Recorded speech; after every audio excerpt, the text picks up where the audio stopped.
Hello, everyone. I'm Loanne Lake, Communications Director for Leading on Opportunity. Welcome to Shaping Opportunity, Conversations with the Leading on Opportunity Council. We've created this interview series for you to hear from our council members about their work addressing the economic impacts of COVID-19 pandemic. Additionally, we will look at how our cross-cutting factors, the impact of segregation, and social capital affect economic mobility right here in Charlotte-Mecklenburg.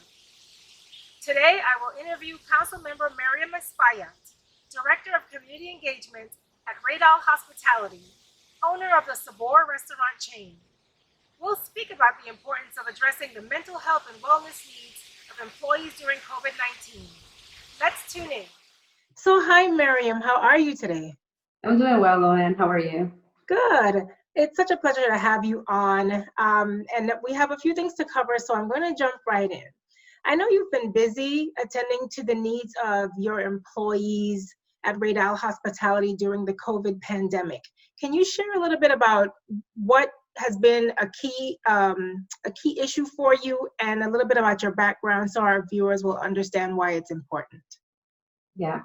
So for us as a company, Raydal Hospitality is pretty much the mother company for Sabor Latin Street Grill and Three Amigos. In total, we have around 200, 240 employees. So when this all started and we realized that businesses were going to shut down, our first concern was what's going to happen to our employees because, none of us knew what this was going to look like. Thankfully, we were considered essential, so we were able to stay open. So once it started, what we did was really just make sure that our employees had a job, even if it meant rearranging certain hours. And my background is in mental health. I'm a licensed social worker. So right away I started thinking what's going to happen, to the emotional health of my employees as we continue to deal with this pandemic.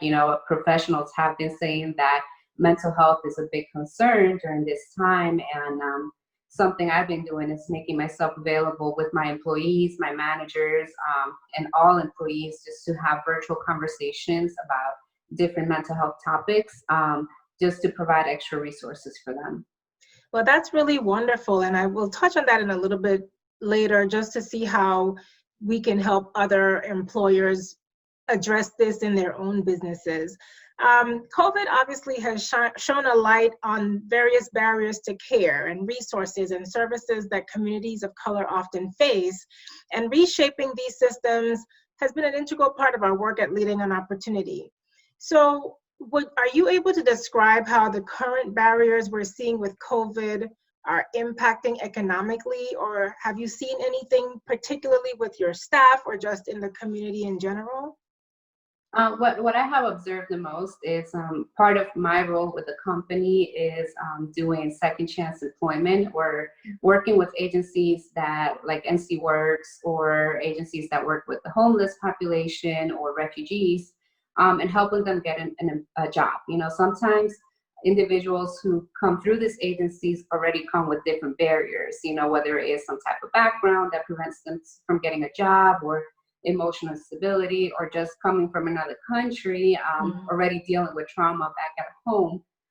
So now with COVID-19, part of what I've been doing is really staying in touch with those agencies as we seek to employ people, because thankfully we have been able to keep on hiring during this time.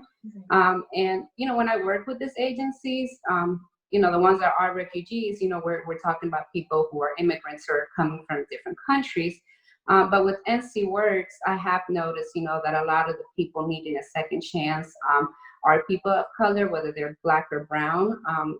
So it may just speak, to the disparities that we already see based on segregation that we do talk a lot about in Leading on Opportunity. Yes, and so you also mentioned that you're currently hiring. What types of jobs are you hiring for at this time? We have the frontline jobs that we offer at our restaurants. We are a hospitality industry, so it could be anywhere from a dishwasher to manager to cook or cashier. And we do have different platforms where if people don't have experience, we will train them to work with us. That is fantastic. So you have truly given us a lot to think about. And as we conclude this conversation, are there any final thoughts that you would like to leave with our viewers about the work of Raydal Hospitality or around your work dealing with mental health during this time? I mean, definitely, staying sensitive. For me, mental health is kind of second nature just because of my background. So, just staying sensitive that as people are reintegrating or, if you're seeking to hire, people are coming with their own fears already, with their own anxiety because of what they experienced with the pandemic. Or some people are just, frustrated of being at home and they're ready to start doing something. So we're all walking back into this completely different and just being sensitive to that. And for other hospitality industries or anyone in the community seeking to employ, there are a lot of agencies working with helping the most vulnerable populations get a job. And as I educated myself in understanding the work that they do prepare these community members to be ready for the workplace. So just talk to people, and if you need resources, I'm more than happy to connect you to someone. That's fantastic. Well, we certainly appreciate your insight, and we invite our viewers to share their thoughts in the comment section of this broadcast or submit questions to info@leadingonopportunity.org. And if you're interested in the work of Leading on Opportunity, you may also go to our website to learn more at leadingonopportunity.org. So I thank you, Miriam, and you continue to stay safe, and thank you for the work that you're doing for the community and for the people who work at your firm. And I thank you, Luann, for having me today. Thank you.